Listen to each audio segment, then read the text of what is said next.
Hello and welcome to Sports Update. I am Emmanuel Fashimi. We have a lot of story making the rounds in the world of sports, and we'll be starting with athletics this lovely evening, where Nigeria finally, the relay team 4x100 meters, that is for the men, has eventually gotten the qualification ticket to Budapest 2023, the World Athletics Championship that will be coming up next month in Hungary, Budapest precisely. And at this time, they were able to get the actual time they needed. They need to enter into the top 16, but the time they needed was to be better than 3.26 minutes, and that is what gave them that qualification ticket. That is 38.26 minutes of the time, and that is what gave them the qualification ticket to Budapest 2023. That is for the World Athletics Championship. I have Saolawale Peters still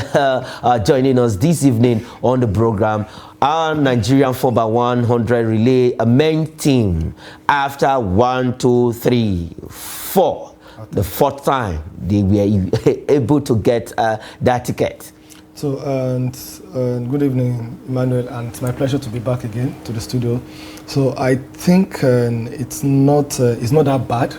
Okay. However, and I think making an attempt fourth time before they get a ticket, it's something that is worrisome. It's something that they need to go back and check what they need to do. So when it comes to relay, it has to do with a lot of techniques.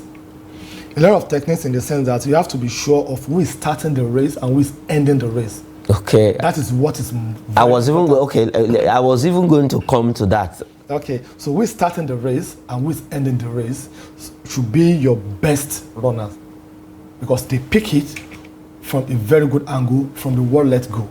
And to finish also, they try to cover or maintain that pace that I started with. So that needs to be looked into.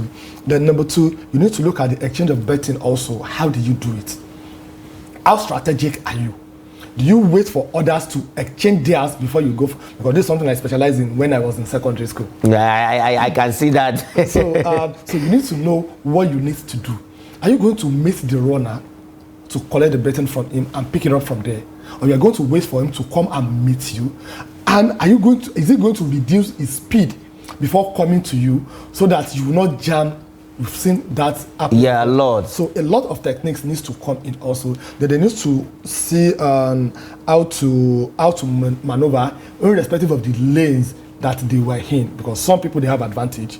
Someone that is on lane 3 and someone that is on lane 5, they have different advantage. Seriously. The radius is wide. It's wide. So if you are on lane 5, those days you have this mentality that, oh, if I'm starting from lane 5, I'm at disadvantage. Or someone in lane 1 is better. Because to cover that bend. But when it comes to the bend, someone in lane 3, lane 4, lane 5, they will cover the radius before you lane 1. Lane 1 or lane 2. So all those techniques is something that needs to really look into, work into, and make themselves better if they can attempt to qualify 4 good times. What happens when they get to Budapest, when they're going to meet the other best countries, the likes of US, Jamaica, the best of the best. That is what they do on a daily basis. Okay, like you said, you have actually analyzed all of that, all the techniques.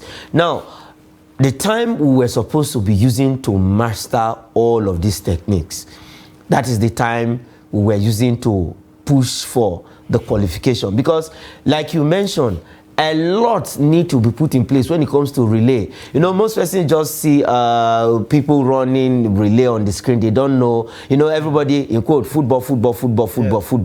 But if the track that is most usually running is a different ball game entirely, which if you don't understand the terrain, you might just think it's easy. Because I also, when I was in secondary school, I did the long distance race, that is 800 meters for my own clubhouse, but it was not easy. It was not an easy feat. Now, the time we were supposed to use to prepare for all of this, to master our tactics, who start the race, who finishes, who takes the second leg, who takes the third leg, and how are they going to exchange batting. We were using that time to be running around for qualification from Benin Republic to Lagos, that is Yaba Tech, from Yaba to Asaba, back to Benin, and from Benin back to Asaba again. Now, what can this team do to get it right? Because Budapest, the World Athletics Championship, is just few weeks Yeah. If we say it's next month, no, it's few weeks away from now. Okay, and in terms of preparation and the truth, we failed. Good. That's the truth. And it will fail to plan. Plan to fail. Plan to fail. So we should just bring down our hope that they are going there to bring in a medal. That's the truth. Because the likes of Jamaica, the likes of US, the likes of Britain, they have been preparing 1 year. Don't be surprised that some of them, they are already at Budapest now, trying to get acclimatized even to the track. Yes. Like you rightly said, you see, the fact that you are a good runner in Nigeria doesn't mean when you get to UK or US, the weather, the track will be the same thing. So you have to get used to their own track. That's why some footballers, when they want to play an away competition, they will get to the country or to the team like a week or 2 weeks, go to the pitch they are going to play, have 1 or 2 training sessions before the real competition, so that they can understand the grass level, the synthetic, what they need to do. But we don't do that here. So like you rightly put, we've wasted time gallivanting. It's really gallivanting, seriously, trying to get all the qualification issues sorted out and the whole lot of... Okay, well, we just wish them well. Like Sir Peter Zolawale said, we should not expect anything. And if eventually they come back with a gold medal in the 4x100 meter relay race for the men, we are going to celebrate. But sincerely speaking, a lot need to be corrected in this part of the world. Our preparation is always an issue. Funds and the rest of them always comes as if they want to get their own personal gains from it. If not, why will we be having issues with all of our preparation processes? Okay, let's leave that story now and head straight to boxing, where Anthony Joshua is boastful, has boasted. He has said, I will beat White. They met before. The last time they met, Joshua has the upper hand. And this fight has been, this rematch, let me call it a rematch, has been on for a very long time. White always wants a shot after that first time, he wants a shot back at Joshua. Now, Joshua has come out to say, okay, I'm going to beat you. I will beat you point blank blow. Do you think Joshua can actually beat Dillian White this time? I'm confident. He has what it takes. He has learned from his lessons and from his past mistakes rather. And we watch Joshua very well. That he has reduced his media attention like he used to do before. So he has concentrated more on his training. He has done more. If you watch their last fight, he has done more of an improvement on his leg work. And that has been his issue problem. So his leg work is far okay, but it can be improved upon also. Then is an Ajebo style of fighting. He needs to really have a rethink about it. You have to be rugged from the word "let go." You have to be rugged, ruthless, and aggressive. It's boxing. It's not clapping. So that means you should come out smoking from the first round. You don't need to conserve your energy until the 3rd, 4th, or 5th round. Then you start showing the lion in you. The lion in you. No, the lion in you should come from the... Let your opponent say, man, I can't take this for the 5th round. Though. This is getting... Let me just give it. Let me just give it. So I think he needs to work on that, and which I see he has been working on from his last fight. Then I think, yes, psychologically it's good for him to come out and say, I will beat you. Okay. But he should do more of the work during his training and when the real match comes up. Okay, that match will be happening in Saudi Arabia. Just a week from now, we'll be having that fight in Saudi Arabia between White and Anthony Joshua. Our own, no matter how they look at it, he's a British Nigerian. He's a Nigerian British born. He's still our own, and will support our son against White right there. Okay, let's leave that story quickly. Let's go to the CAF Confederations Cup, where Sterling Leguma, the coach of Rivers United, is optimistic that Rivers United is going to give a good performance in the CAF Confederations Cup. They lost out during the Super 6 right there in Lagos. Yeah. They would have qualified alongside Enyimba. But last season, they were in the CAF Champions League and they dropped to the CAF Confederations Cup, where they actually got to the quarterfinals before they lost to one team called the Yanga Boys of Tanzania, a very lowly rated team to Rivers United. But this time around, he said they are going to give a good account of themselves in the CAF Confederations Cup. Okay, and the younger boys, they show us younger that time. So, and I'm sure right now they have learned from this. That also they should just try and make sure they work on their last achievement of quarterfinal. They should set a target for themselves. This time? Yeah, this time around. Like, oh, okay, what we did, our last year performance was quarterfinal. This time around, let's try as much as possible to get it to the semi-final. Because it's good for you to set a target. Once you set a target, you have the goals. The good thing about them is they still have almost 95% of their players intact. So the teamwork is there. They work as a unit. They know themselves. They know their weak points. They know their weaknesses, and they know their areas of strength. So I think they will go far.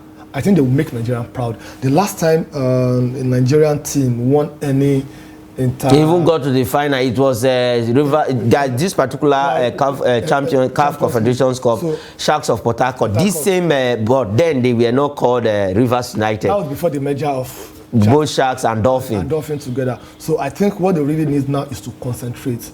And in terms of motivation, like we have from other teams, the Rivers State government have been doing very. I think they are doing fantastic in that aspect. Dollars. Even send them to Spain for 2 weeks intensive training after they won the Nigerian Professional Football League last season, not this one that just ended. So in terms of motivation, they have it. They don't have the salary issues, so it is for them to now deliver on their mandate. And I'm very confident that they have what it takes to make Nigeria proud. Okay, you are very confident to make for them to make Nigerian proud. I think Lawale Peters and Sally Neguma are sharing the same ideology, which myself also would join them to share that ideology, because Rivers United is going to do us proud in the CAF Confederations Cup, and every other team that will be playing in the continent, that is Remo Stars and Enyimba, the two other teams, they will be playing the Champions League. Then for Rivers United and Bendel Insurance, they will be playing in the second tier league of the CAF Champions League, that is the CAF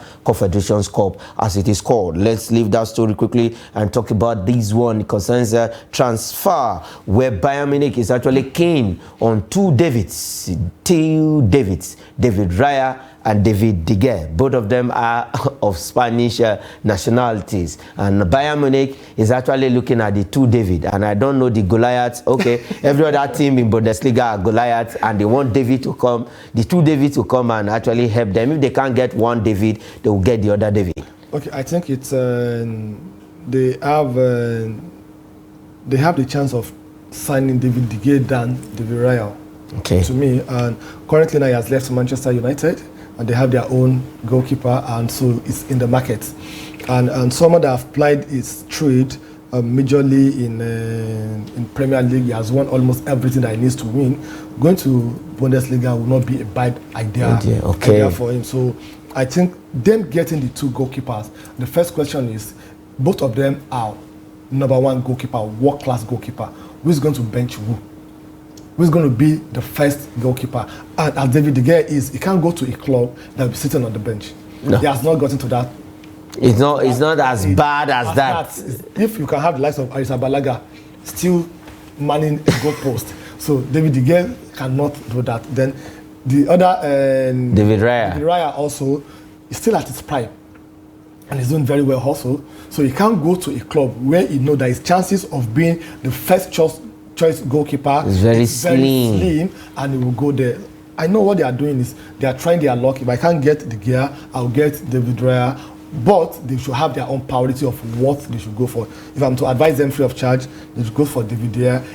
They have to pay. He has the experience, and both the Premier League and even the Champions League also, experience. Unlike David Raya, that doesn't have the Champions League experience. So I think they know what they are doing. Okay, let's look at Bayern Munich quickly. I think they are actually in fact, they are busy in the business world of buying players. This time around in the transfer market, we've seen them acquiring some good players to themselves and also letting some players go. And we're hoping that Mane will leave the team. But if he settles his issue with Tuchel, Sane, and the board member, he might be staying. Now, for Bayern Munich, what do you think? Because last season was not looking too good for them. They would have lost the league if not that they had to just get it right towards the end of the season. And for Borussia Dortmund, they are just, I don't know what I will use for them. They will always come close. At the end of the day, they will lose that. So for Bayern Munich, what do you think is the turning point for them? Okay, let me help you with what you can call Borussia Dortmund. They are the Arsenal of Bundesliga. They always come close, but they will not get it. So let me help you with that one. Okay, so I think Bayern Munich, they will still struggle this season because now the fear of domination that they had before, it's not there. Gone. It's gone. That's number one.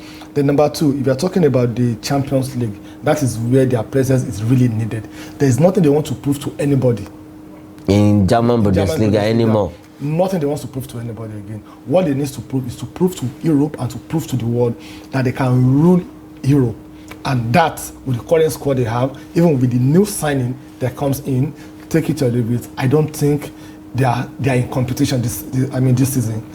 Number one. Then number two, they are having dressing room issue, like Mane that you made mention, and Sane also. And I'm very certain that when you have a dressing room issue like this, you have some players that they are supporting. They support Mr. A and support Mr. B. Will be with Sane, and both of them is just S and M. That's the difference between their and they are Africans. Funny enough, exactly. And then Thomas Tuchel also, who is their coach, also is already supporting or siding or the side of Sane over because of his German nationality. So I think they need to address that also.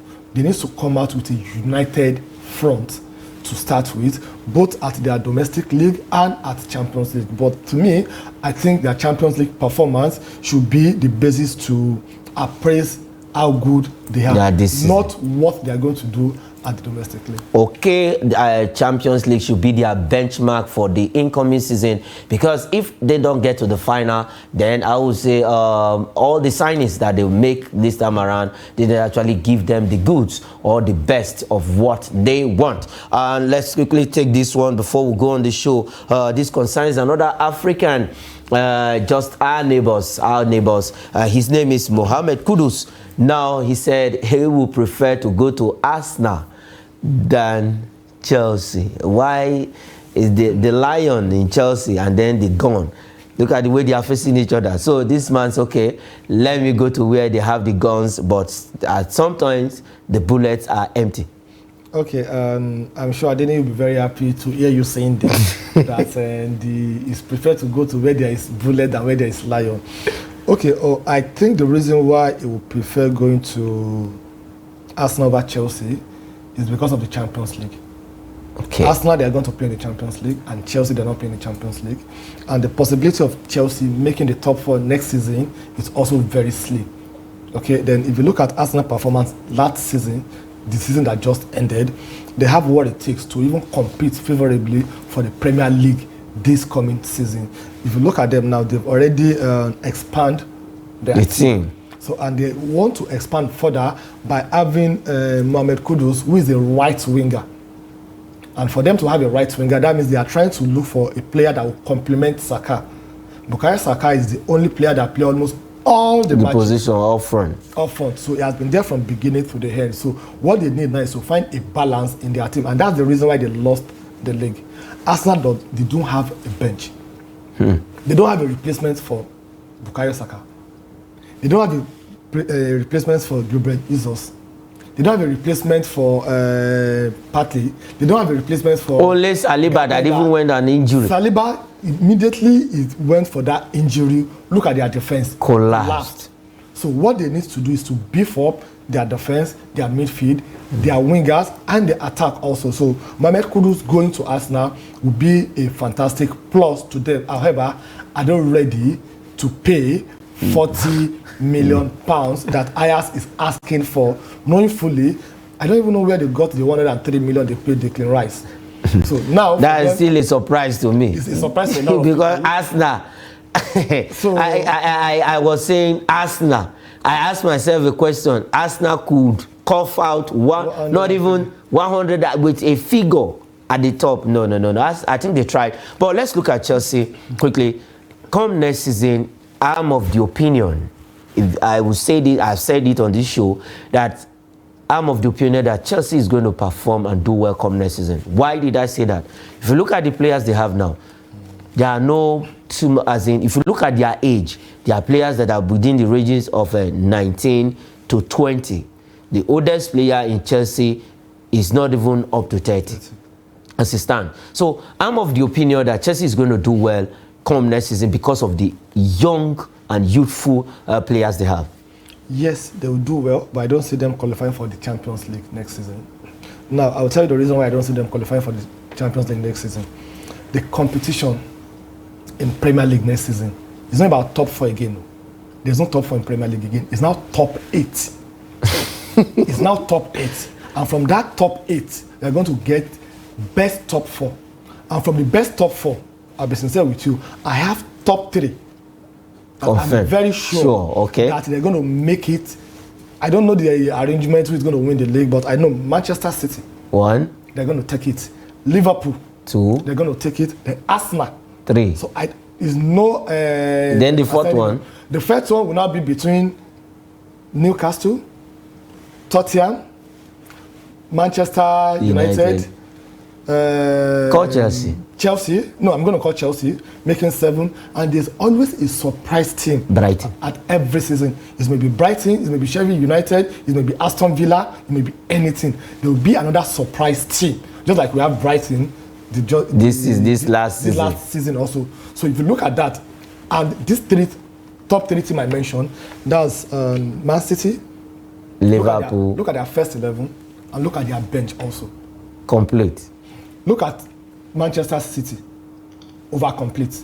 Look at Arsenal, they've beefed up. So it's going to be very difficult for Chelsea to make the top 4. And most importantly, most of their new players, they've not played together. Most of them have not played in Premier League again. You can be a star in Italy, Spain, but when it comes to Premier League, it's a different ball game entirely. So I think it will be difficult for them to make the top 4. All right, that is where we'll leave it on the show this evening on Sports Update. Sir Peter Zolawale, like I